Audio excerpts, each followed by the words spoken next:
obligatory manner. You do it in a hand-holding manner. And emotional intelligence is really important here. Whatever happens, control your emotions. Because what I see is that a lot of the times when professionals know what they are about and they feel they are being challenged, if they don't take care, they lose their guard.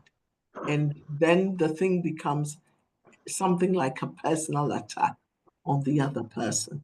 So those are some of the skills you have to build. Thank you. I hope that helps. Thank you, Madam. Okay, so another question. I'm asking a question related to power and influence of stakeholders. How you manage a stakeholder who has high power but low influence, and the one who has low power and high influence. Thank you very much. I like this very much. Colleagues, please, before she answers the questions, there's a survey in the chat. Kindly complete it. Thank you. Madam, please, we can go on. I like this question very much. There cannot be stakeholder management or effective communication without, and that's why I said an analysis and mapping of stakeholders. So you will see that the person with seeming low power has influence because all the staff support him. So you see a staff member whose voice resonates stronger than even the manager, because the manager seems to have the power, but he doesn't pop when it comes to his staff. So part of stakeholder management involves a power influence analysis. So you have to know that before you go and tell the union head that the meeting they went to, the lunch that they had, they didn't bring all the receipts. You need to know that he has all the union behind him. And in the evening, he's going to, can you imagine that Mr. Joseph says, me, I've chopped company money because I didn't bring one receipt. And whose receipt? Yours. And at that time, you were not here. Your mother was ill. These internal auditors mobilizing the Chobwe behind him. So you need to know that you're going to a union head. He has influence. What is the source of his influence? What is the source of his power? And therefore, how do I engage on this so that they see that I'm not here to attack them and therefore spread the attack to the rest of the staff for all of them now to come and attack me? So the power influence analysis is key. And each time you're going into the stakeholder space, you need to recognize that. And I hope that in regard to this, you give, due respect to the public relations or communications functions in your organization, because they need to be able to provide you support in how you deliver some of these in some of these situations. Thank you. Thank you too. So the next question, please, in case you want to ask further question to your previous question, you can write it again. It says that in an exit audit meeting, you have all the evidences that there was an inadequate compliance to the local tax laws, but the CD, I guess is the chief director, disagree even when you have the facts. What will you do? You have the facts. If you study the human nature, we are like that from Adam. The facts are there that Adam and his wife, Eve, they ate the apple. Adam says, I actually didn't do it. It was a woman that made me do it. The woman also says, it's the serpent that made me do it. Cain goes to kill Abel and he says, I don't know, I'm not responsible for. It's human nature. So that is why I'm saying that your social scientists have to help you to understand, how do I deal with this? So you acknowledge, and your work involves a lot of giving feedback. I wanted to add something on giving feedback, but it was going to be too long, so I left it. You have to learn to give feedback or give the queries or whatever feedback in a manner that doesn't make the person feel totally condemned. So in this person's case, I would look at some of the good things they have done.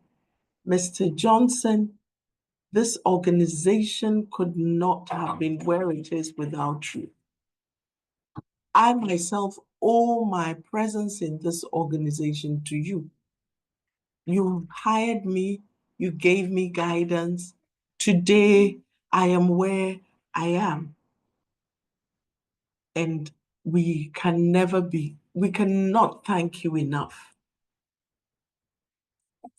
In looking at your record, we see all these good things.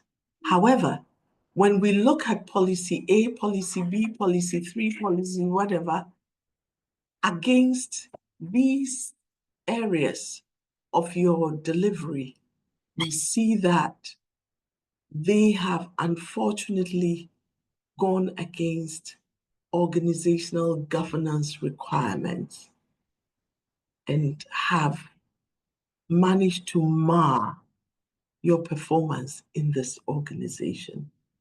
And as you yourself know, when these happen, these are the outcomes. This is one of the reasons why, Mr. Johnson, you and I are sitting here having this conversation prior to your exiting the organization, precisely because the policy that you were responsible for implementing requires that we do so. So I haven't made the person feel completely condemned, and I've used facts. They will continue to say, and I didn't do this, Mr. Johnson. The facts, as I have them in front of me, speak to a breach of this so and so and so.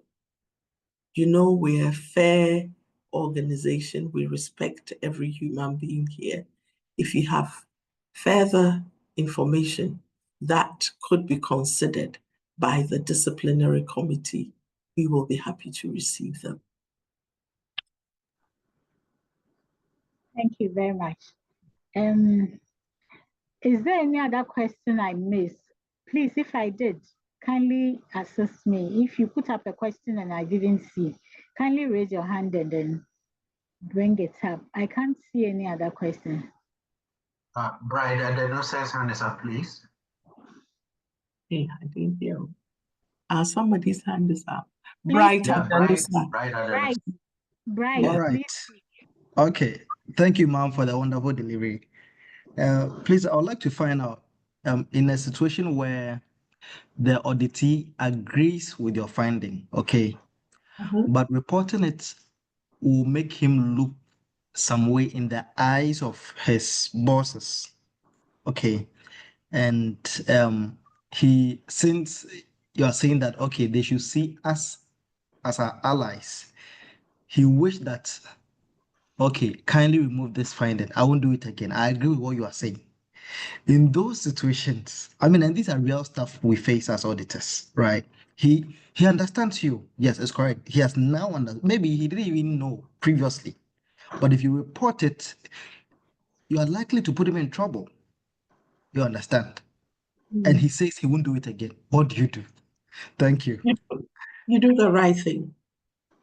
Which is, I understand you. I appreciate that. Management will take a stern view of this. But there's something that you said. You said she didn't even know, right? The person didn't even know. Yes, exactly. And you, as an internal auditor, accept that the person didn't know. Exactly. And you brought it to his attention When did you bring it to his attention? Before during or the after? audit.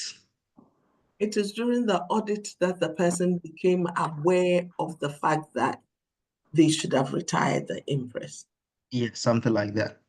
In your work, how do you deal with that when you have not educated staff about how they should manage certain things?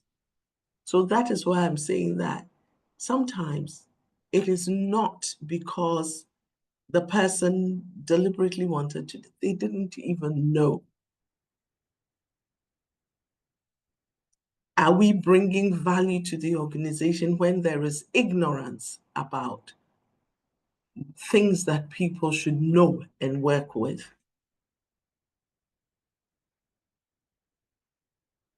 Hello.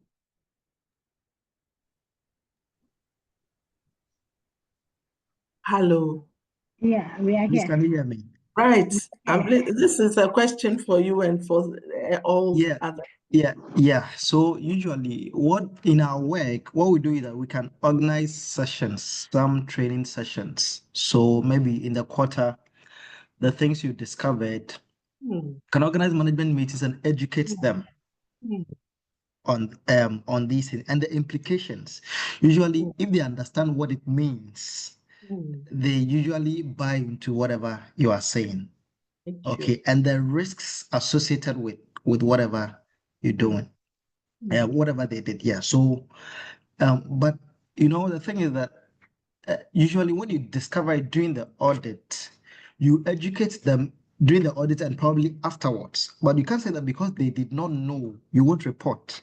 No, no, no, no, no, no. No, that's not what I'm saying. You have to report it, but you also have to indicate that in in your interaction you found out, and you have to give reasons that confirm that the person did not know. You have to have proof that the person did not know, and you have to tell the person that you will have to report this, but you will indicate they did not know. But it has to be truthful. Because if all the time your queries are with people who didn't know, one day your sins shall find you out.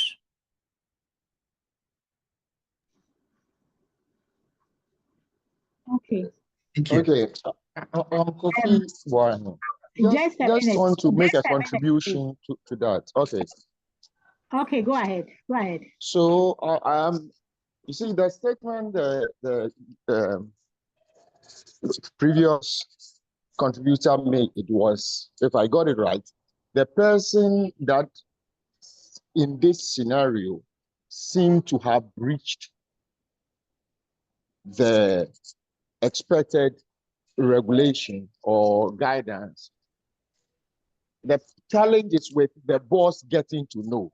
But the question is that if the person works under the boss, who ought to be the supervisor, and did not do what is right by ensuring that the person under whose authority he or she works is not privy to that document. For instance, you have bosses who may never give you some documents.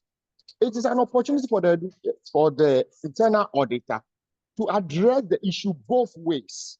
For the supervisor to understand that it is the responsibility of the supervisor to train those under him or to open up such documents that he expects them. Because you can't blame people when you don't train them.